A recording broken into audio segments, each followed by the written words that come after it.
Alors bonjour tout le monde. Je vais continuer de vous parler de libération parce que il y a plusieurs sortes de libération quand même. Il y a des particularités qu'il faudrait que je vous dise dans tout ça. Aujourd'hui, dans notre société, il y a quand même différentes techniques pour se libérer. Je les connais probablement pas toutes, mais je vais vous en nommer quelques-unes parce que s'il y a des personnes qui disent « Ah oui, j'aimerais me libérer, mais j'aimerais être accompagnée », ben, je pense que ça serait bon que vous trouviez les bonnes ressources. Parce que de parler longtemps avec des psychologues, des psychiatres, ça peut vous aider à vous comprendre, mais de là à vous libérer, c'est plus gros que ça, là. Il faut rentrer dans vos émotions et c'est peut-être pas tous les psychologues qui le font. OK? Donc, je vais vous donner des techniques qui existent aujourd'hui et vous êtes libre d'entrer là-dedans ou non.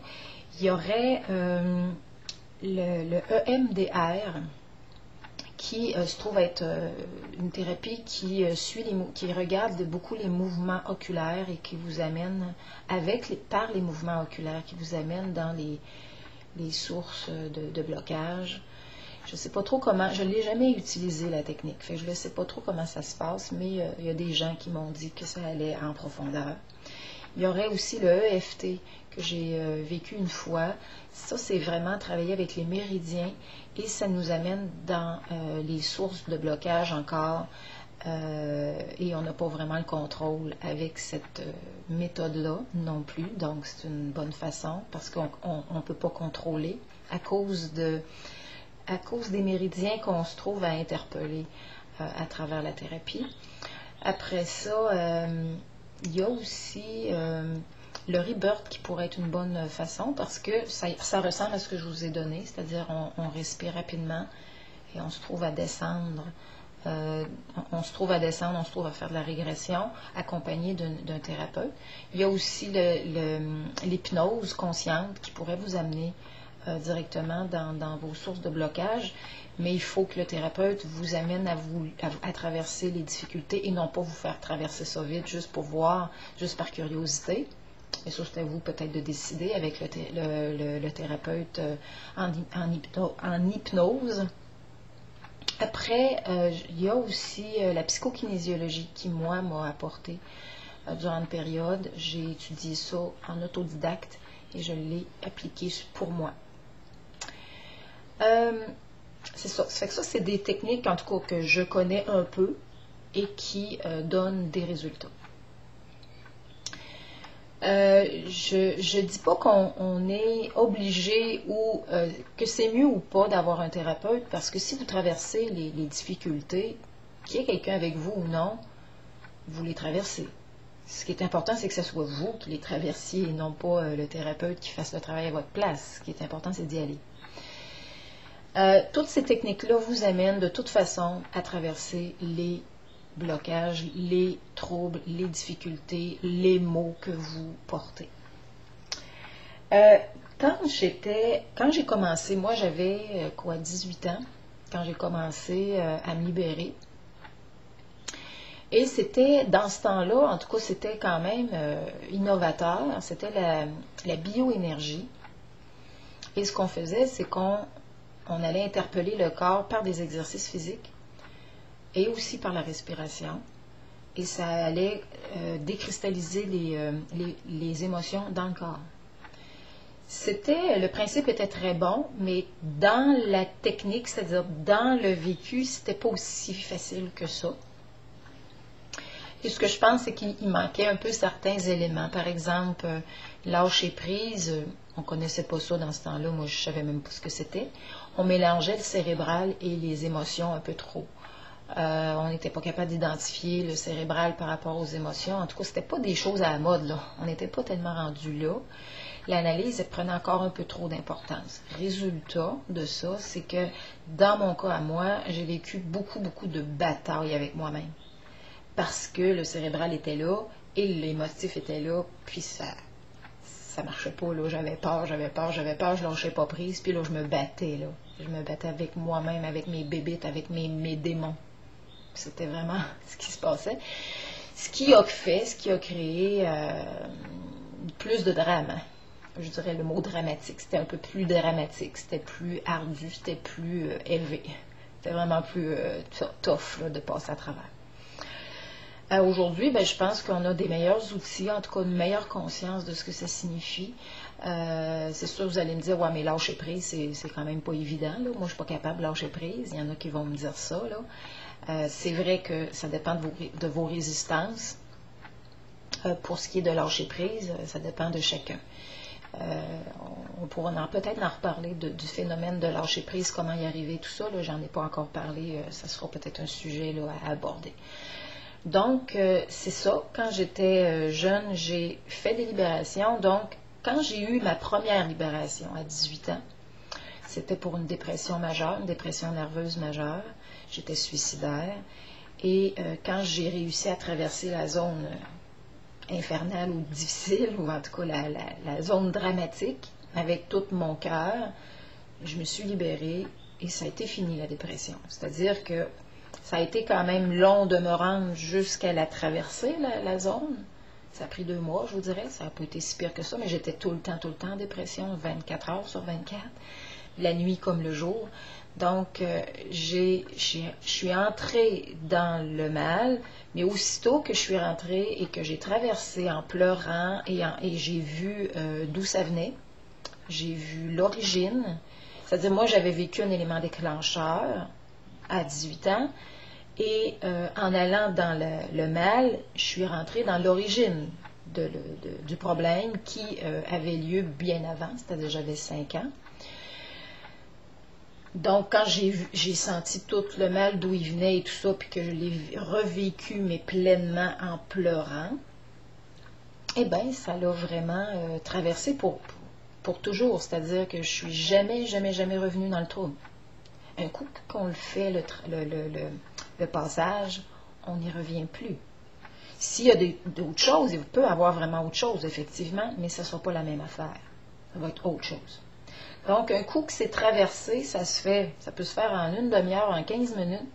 Un coup que c'est traversé, c'est fini pour la vie. C'est ça qui est spécial. Ça prend du temps, des fois, d'y aller, mais quand on y a été, c'est fini. Ça fait que c'est juste de trouver la façon d'entrer le plus rapidement possible dans la zone de difficulté. Et ça, ben, je vous en ai un peu parlé. Je vais probablement vous en reparler.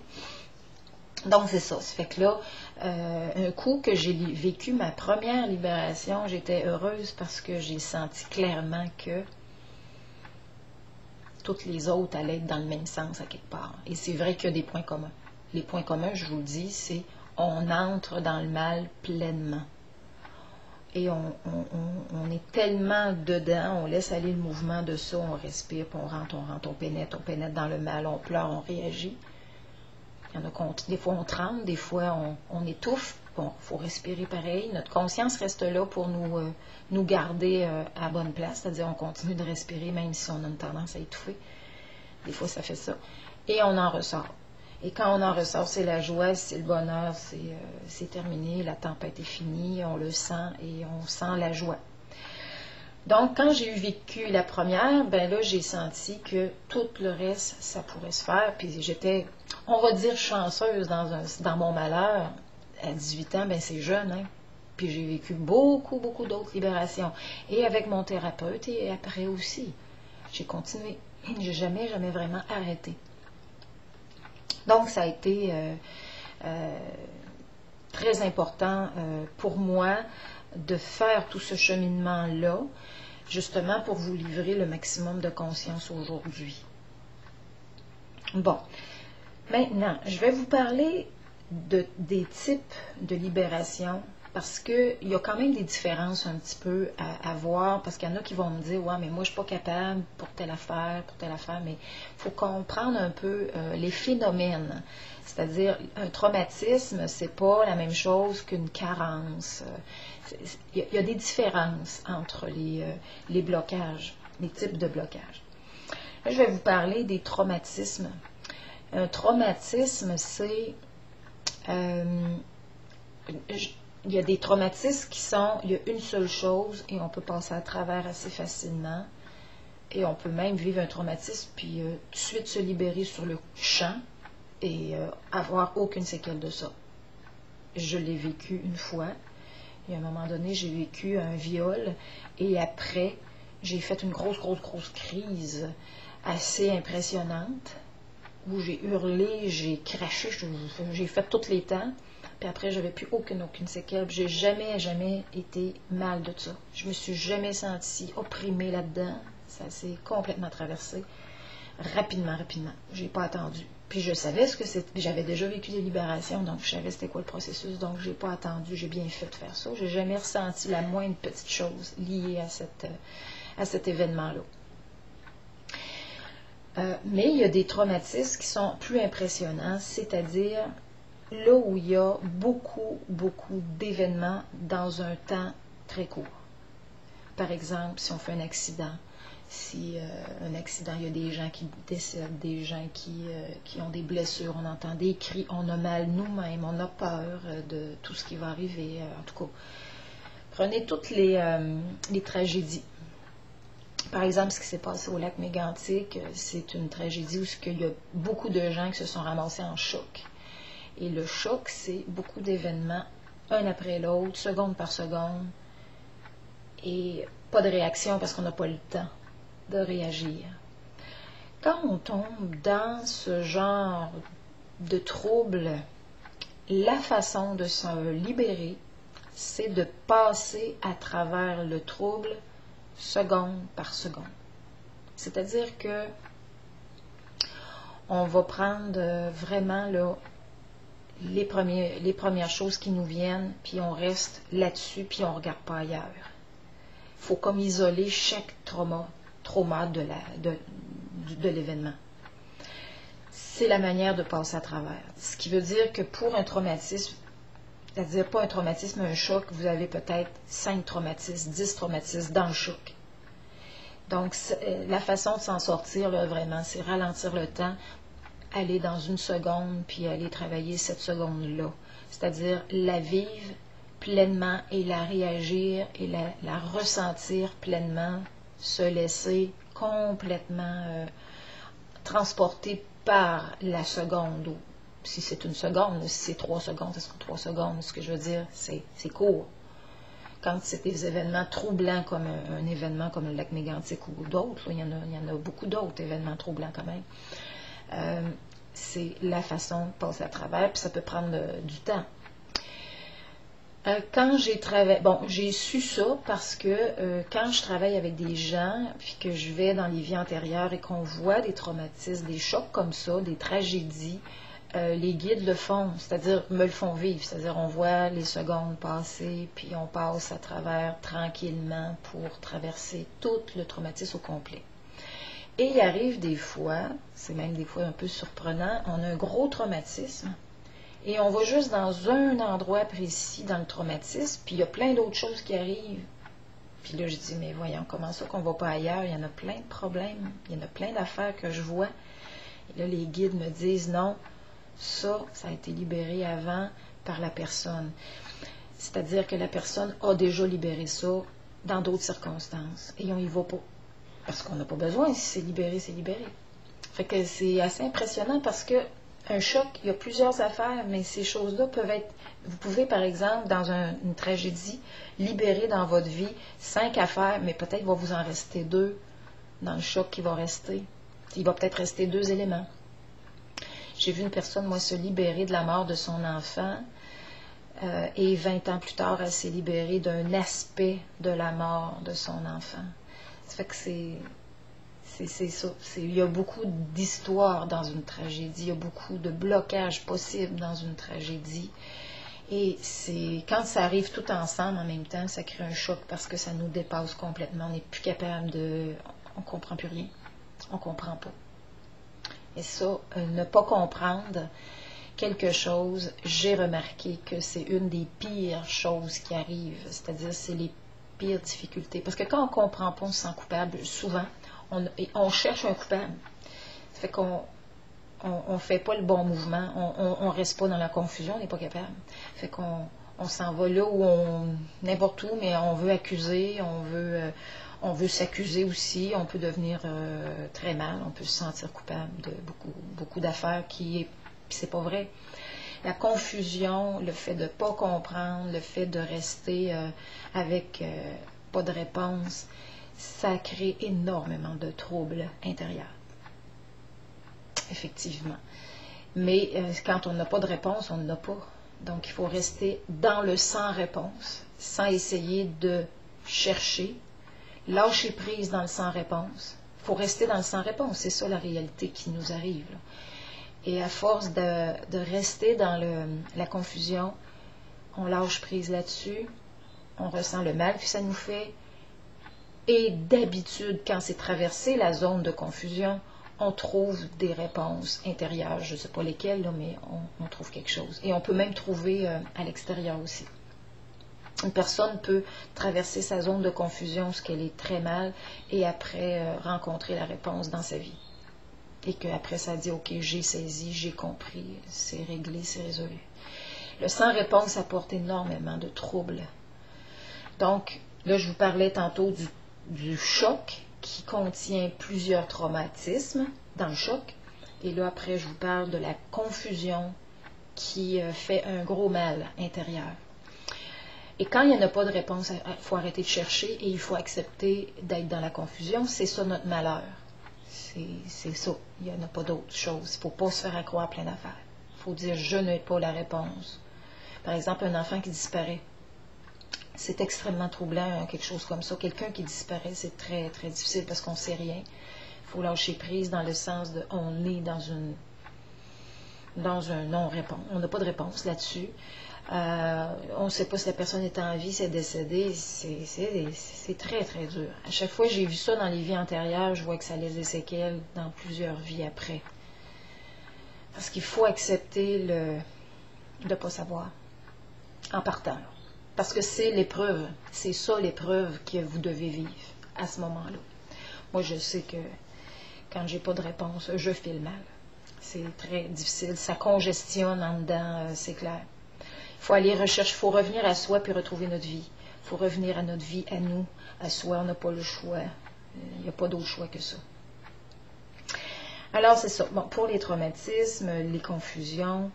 OK, un autre élément que je tiens à dire parce que c'est très, très, très... c'est un phénomène de société qu'on n'avait pas il y a 50 ans, 60 ans, mais qu'on a beaucoup aujourd'hui. C'est les médications.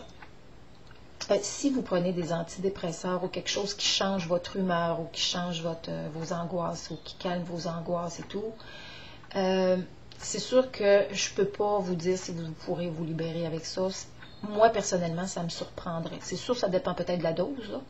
Mais je veux dire, si on doit rentrer dans nos difficultés intérieures, mais que vous avez un médicament qui empêche le fait d'y aller, ben là, vous ne pourrez pas rentrer, vous pourrez pas, vous y irez pas.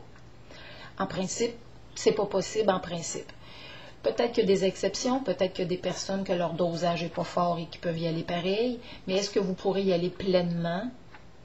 Je ne sais pas. Parce qu'il faut être plein, faut quand on entre dans nos difficultés de traumatisme ou de manque affectif, ou en tout cas tout ce qui nous fait mal, il faut y aller complètement. Il ne faut pas y aller juste un peu ou la moitié rien que pour visiter, ce ne sera pas suffisant. Il faut vraiment y aller totalement. Donc, quand vous prenez des médications où vous en êtes dépendant, des médications chimiques, je ne peux rien vous promettre. Si c'est quelque chose de naturel, je pense que c'est plus possible. Je pense que oui.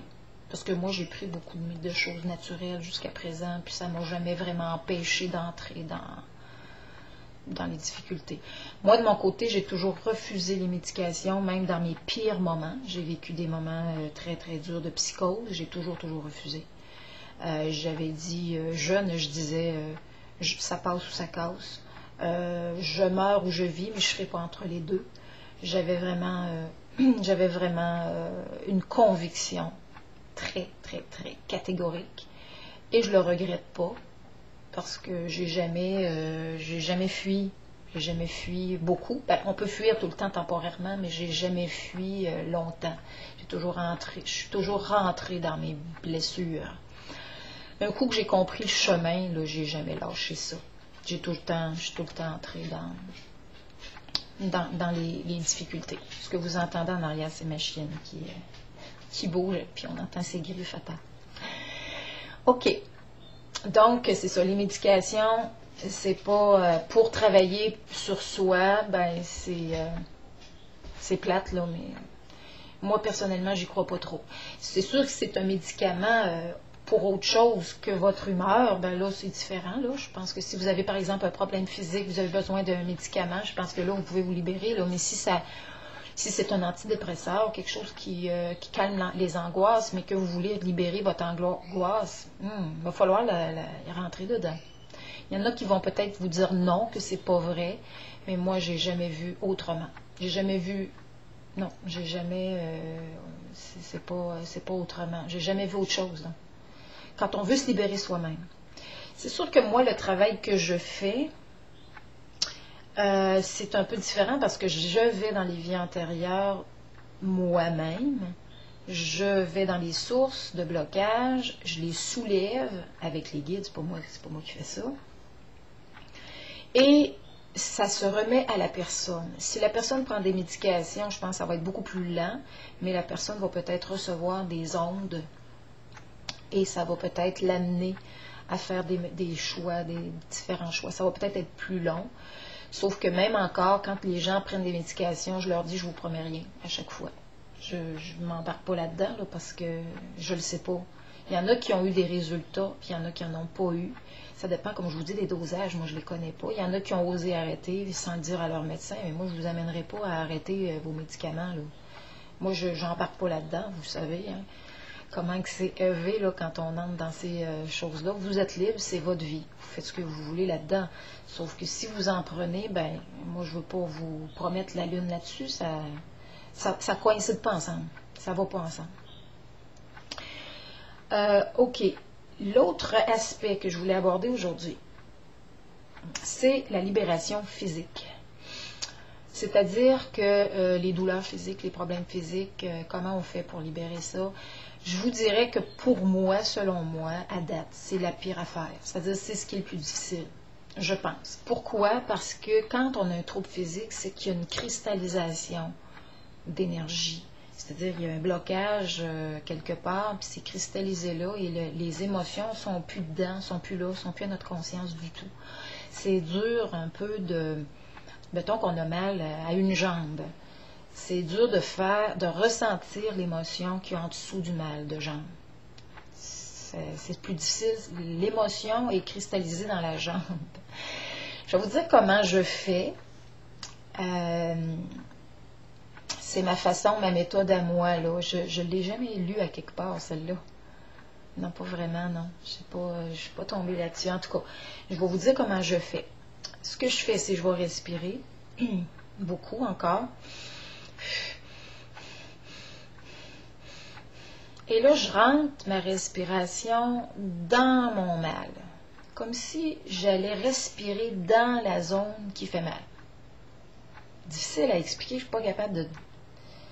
Je vais essayer peut-être de trouver d'autres façons de vous le dire, peut-être, mais la façon que j'ai trouvée, c'est ça. On respire dans le mal qu'on a pour faire circuler l'énergie dans le mal. C'est-à-dire qu'il y a un blocage dans un malaise, dans un trouble, dans une douleur, il y a un blocage. On rentre là, on fait circuler l'énergie en respirant dedans. Et ce qui se passe, c'est que moi je le sens que ça circule plus et ça ouvre. Parce que ça circule. On l'ouvre. On respire, puis on laisse ouvrir ça. Et en ouvrant, il y a un phénomène généralement d'émotion qui remonte vers le haut, vers la tête, vers le cœur et vers la tête. C'est le cœur, de toute façon. La tête, c'est après. Fait que ça monte au cœur et là, vous sentez une émotion. Vous allez peut-être dire, hey, je me sens donc bien coupable, sans savoir c'est quoi qui se passe. C'est ça qui est encore plus spécial. On ne sait même pas d'où ça vient, on ne sait même pas c'est quoi l'histoire. on se sent coupable. Là, mettons que c'est ça. Je vous donne un exemple parce que là, il y a plusieurs émotions possibles. Vous vous sentez coupable. Puis là, vous ressentez la culpabilité.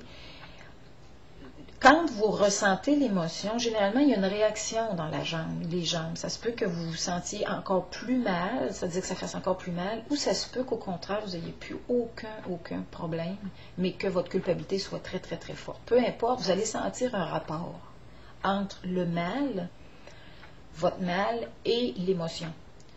Moi, je le sens généralement, et là, je suis contente parce que je dis, enfin, je touche au bobo.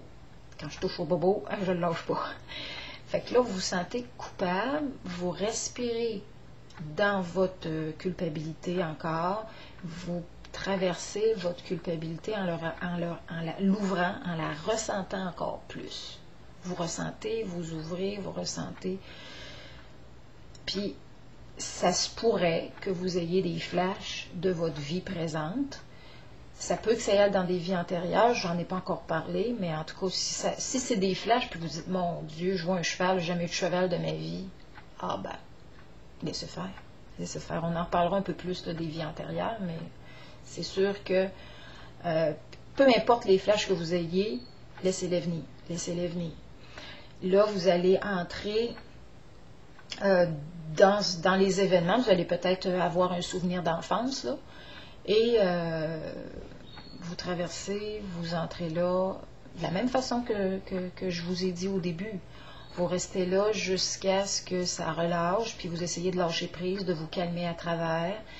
Et si vous sentez l'enfant intérieur qui a peur et qui souffre, vous l'aimez, mais d'habitude ça vient généralement de façon naturelle, sans forcer quoi que ce soit.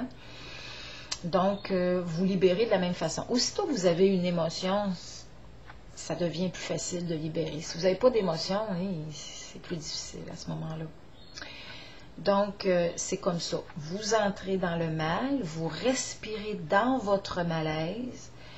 Quand on respire dedans, il circule le malaise, il bouge, il travaille. Et là, vous accueillez votre malaise. Faut pas, parce que généralement, quand on a un malaise, on congestionne. On serre, on ne veut pas.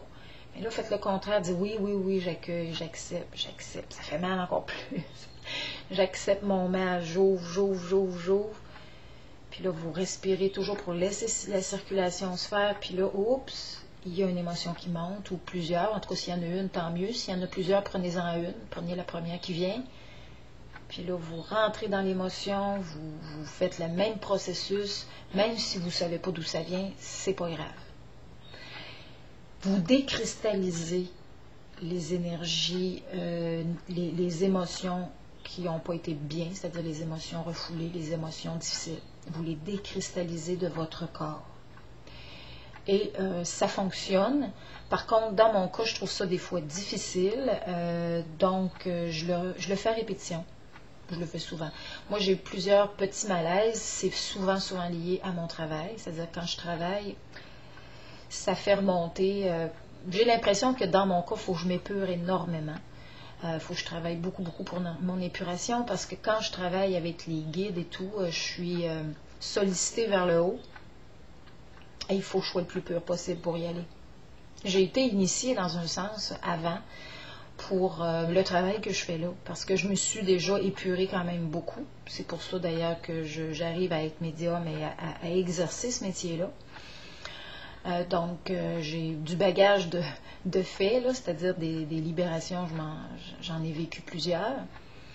Donc, la médiumnité est présente, mais à travers la médiumnité, il faut que je continue tout le temps de m'épurer.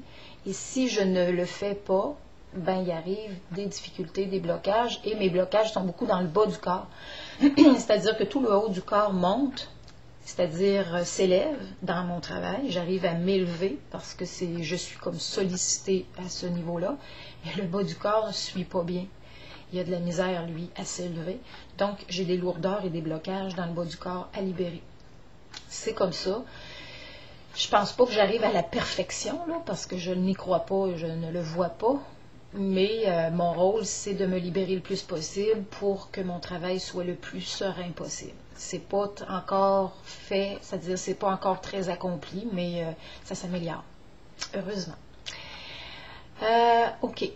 Donc, c'est ça que je voulais dire, c'est que les troubles physiques, c'est un peu plus difficile à libérer que les troubles non physiques.